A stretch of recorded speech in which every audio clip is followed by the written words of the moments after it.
So there are actually some iPhone deals that I think are pretty good for the iPhone 16e that we need to talk about. Now, I've watched Flossie Carter's review, which is going to be a super funny review for anyone that watches that. He dogs this phone out, for being completely honest here, and I don't blame him. $599 for this that's way too much money. $499, I would say, is the pushing point, no more than $500, because you are getting a bigger screen and Face ID and a bunch of other things, and they're not trying to take too big of a loss. But the fact that they removed MagSafe and many different features from this particular device, 7.5 wireless charging and things like that, yes, that's going to be a problem for a lot of people. But understand that's only going to be a problem for the people that pay attention to specifications and actually look up the newest thing. I can't tell you how many people that are at my job that, want this phone simply because it's the newest iPhone. It's the least expensive iPhone. And keep in mind, not everyone's paying $600 for this. Some people are getting it absolutely free, probably for Metro, not Metro by T-Mobile, T-Mobile, or how they say an iPhone on us, as long as you pay for the service. It's going to have its deals where I do think there's going to be a lot of customers that grab this device simply because it's an iPhone. Now, we got to talk about the deals that you'll get from Metro by T-Mobile, and I want to show you something that's interesting on the Apple website.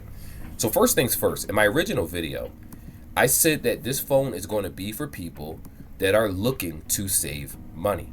Right now for Metro by T-Mobile, if you port your number over, you're getting the phone for $349. So you're getting an iPhone with 128 gigs internally. You are getting the new processor chip, even though it has less cores inside of it. Technically, it still has a high-end processor. Sure, the 60 hertz screen is disgusting, and to be honest, I can't believe they still even make phones that are 60 hertz screen. This guy right here, which is what I'm using, Samsung A35. I'm doing a month review on it. Already the initial review, I used it for quite some time, and now I'm just going to use it for a while until I switch back to my Motorola device. But for right now, I'm using this, and I can honestly say that this guy right here is $400 regular price, though I got it for $50 as a add-a-line or a new line under Metro by T-Mobile, and that's where I see, I didn't mind the pricing. But for $400, this isn't worth it. That's why I say when you look at the mid-tier market of phones, a lot of them are $500, $600. As a matter of fact, Motorola was selling the Moto Razr Flip for $699 when it first launched with mid-tier specs.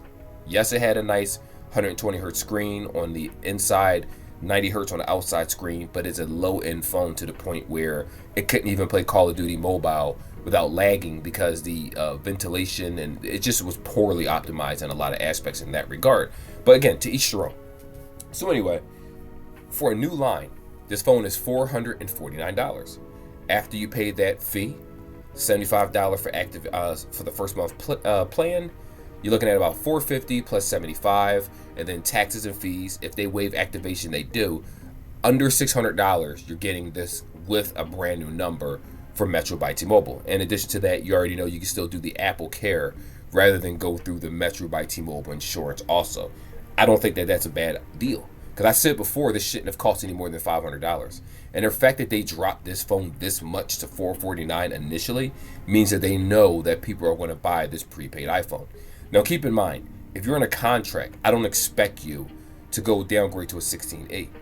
But if you're not in a contract, or even if you're in a contract, you have a 14 plus, a 13 plus, a 13, a 14, you may not want to go to those particular phones because, 13 is 3 years old or something like that, while the 14 is a couple years old. Yeah, you'll still get 4 or 5 years worth of software updates. Wait, how many years did Apple get? 5? I know Samsung does 7. So I guess you do get like 5 or 6 years of software updates, probably 4 left or whatever. But these phones are being phased out. Now I want to show you something interesting. And again, I'm not here to say that this is a great phone. I'm not here to say it's worth the asking price. But when you start comparing a lot of the deals outside of regular carrier prices, because in the prepaid market, people are buying these phones for dirt cheap. They're switching over. Some people switch carriers just to upgrade their phone because they don't want to pay regular price. I've done that before previously with prepaid networks to try different companies out, and I would switch right back to my carrier to keep my number in order to, get another discounted phone. Is it the most ethical thing to do? Probably not, but I'm not willing to pay top dollar for mediocrity, so, here we are. But anyway, with the iPhone 13, right, if you bring this over to Metro, $199 for a new line, which isn't bad for iPhone 13. They're dramatically dropping the prices. But keep in mind, people might want the Apple Intelligence. They may want some of those extra features, that new broadband, whatchamacallit thingy, which we don't know what it is that they're adding to this phone, the 16A. Some people just want the newest thing, and they don't have to worry about it anymore. I understand where you're coming from. When we look at the 14, $99 if you port over. That's a reasonable deal, in my opinion.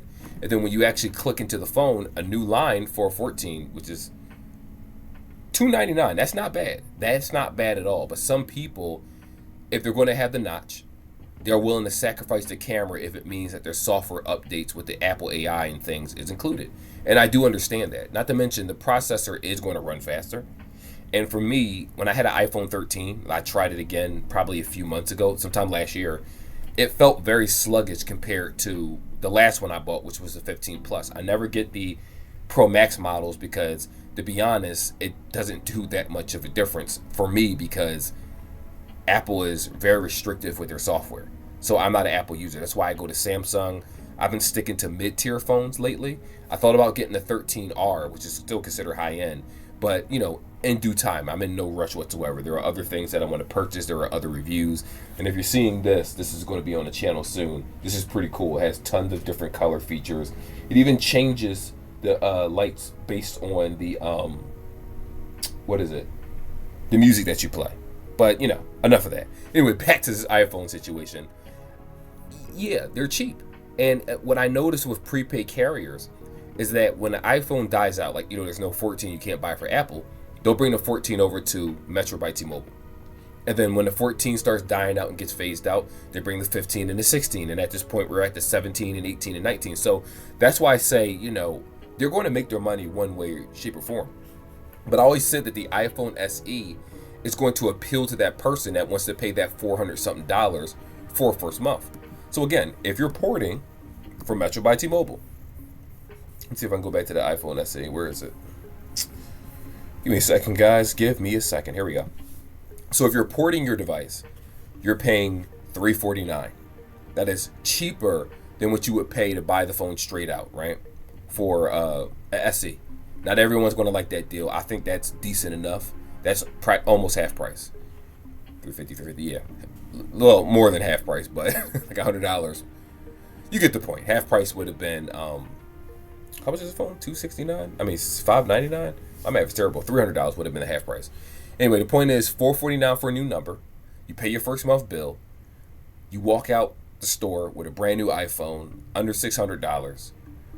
The plan costs nearly $100 because of taxes, fees, and activation and stuff like that. Well, actually, taxes and fees, I believe, are included in your plan for Metro by T-Mobile. But yeah, $100 for the plan and activation, and then you just pay for the price of the phone at $449. I think that this is reasonable.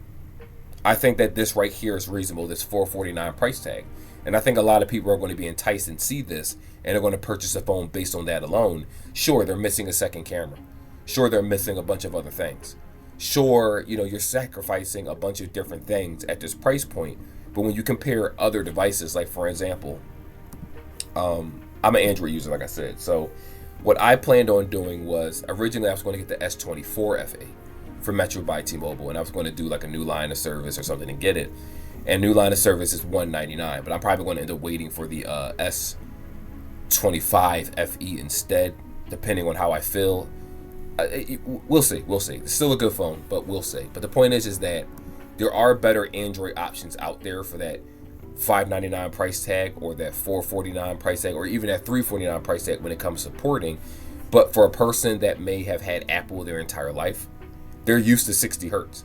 They're used to being less than. And I'm not even trying to be ignorant when I say less than.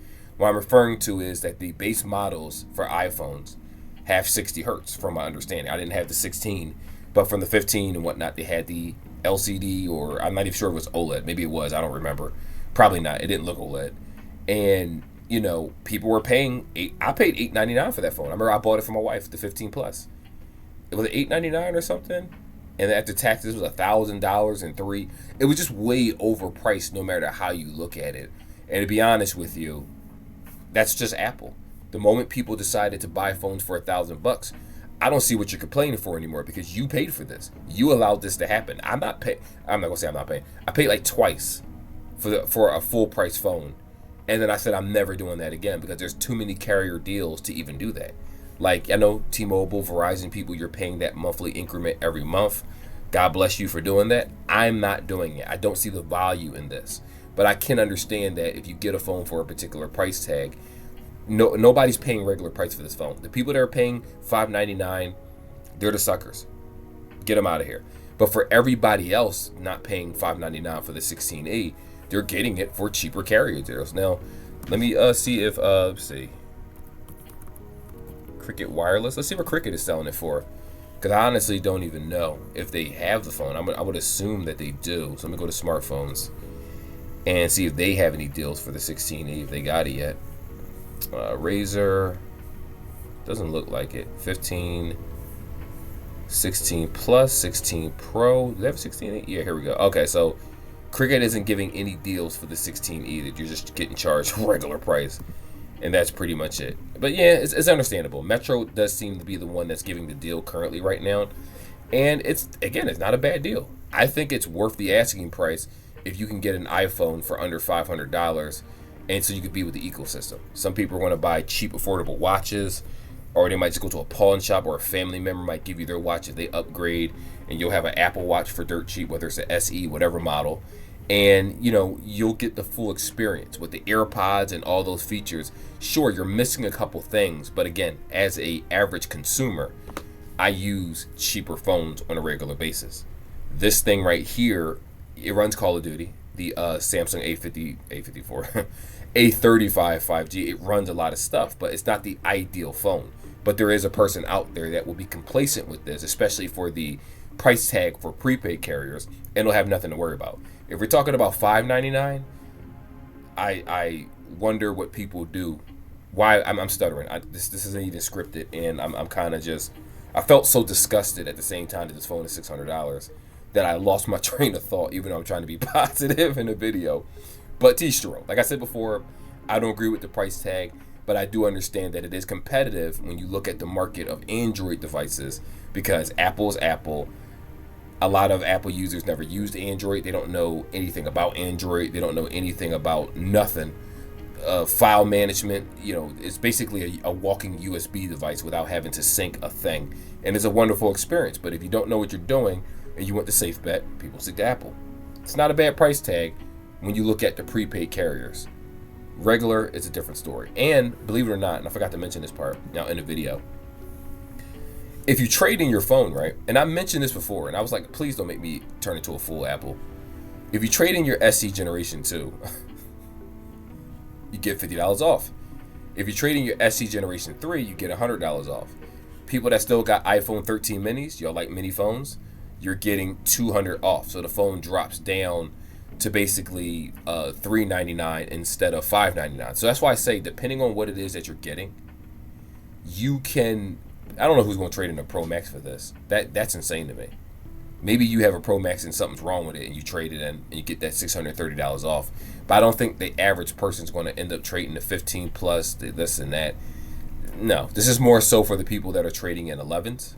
11 Pro Max, no, not 11 Pro Max, more like 11. You get up to $120 off. The 12 gives you $170 off. So again, you can get a decent deal for it. You can still have that 6.1 inch screen. And again, I saw the videos talking about going on eBay and buying phones. Nobody wants to do that. Nobody wants to use someone else's used phone. You don't know what they did with it. They probably made OnlyFans content. You don't know what they did with the device. They took it to the bathroom with them. No, I don't want your used device. You know what I mean? People want to use the newest thing out there. And you don't have to do that. I don't always suggest that. But if you want that Apple Intelligence, which is just terrible AI, it's not redefined, it's not flushed out very well. I don't even know why phones are launching with AI as a premise. Like, that's supposed to be a privilege to use experimental features. But if you want that, this phone will have it. And, here we are. Anyway, and one last thing. One camera, I would have thought they would have got rid of the notch and at least gave you dynamic island. Then I would have been a little bit more forgiving. Still $600 is too much. But come on. What is this? A 60 hertz screen. They could at least bumped it to 90 or something. This is just, I don't know. I'm disgusted and amazed at the same time. So I'm disgusted when I look at the Apple website, And I'm amazed when I look at the Metro by T-Mobile website, because it give you a substantially better deal at $349 for a port and $449 as a new number. But anyway, that's all I have to say. Like and subscribe like always, guys. Let me know what you think. Personally, I do think that a lot of people are going to buy this device. I think that it's probably going to sell well. I don't know. I'm not a phone analyst. I'm just guessing. But when you're and on top of that, as the year goes past and the deals go through, and holiday season, Easter, so many different things, we end up going through another process where we'll have more iPhone 17 this year and probably another 17e or whatever, and the price is going to drop probably by $100, and it's going to be an even better deal for people out there that want this device. Trust me, I don't think Apple for a second thought that they were going to get a bazillion sales for this particular phone at the $599 price tag. If T-Mobile says it's free on us, sure, you'll get a lot of sales. But for that person buying it straight out, not so much. And it's not meant for that person. It's meant for the budget viewer. And as much as you guys hate that, this is real life. I'm a tech guy. I love tech. But I do understand that most people don't watch these shows. They don't watch these videos. They don't care. They just want something that comes out. They get the next model of whatever edition that they already have, be it an A series, an S series, and they're fine with that. They don't care if they take away Bluetooth pen or certain things because they didn't know how to use it in the first place. They just popped the stylus out and started swiping. But anyway, T. Sharon. Like and subscribe like always, and I will see you guys in the next video. Till then, take care. Peace.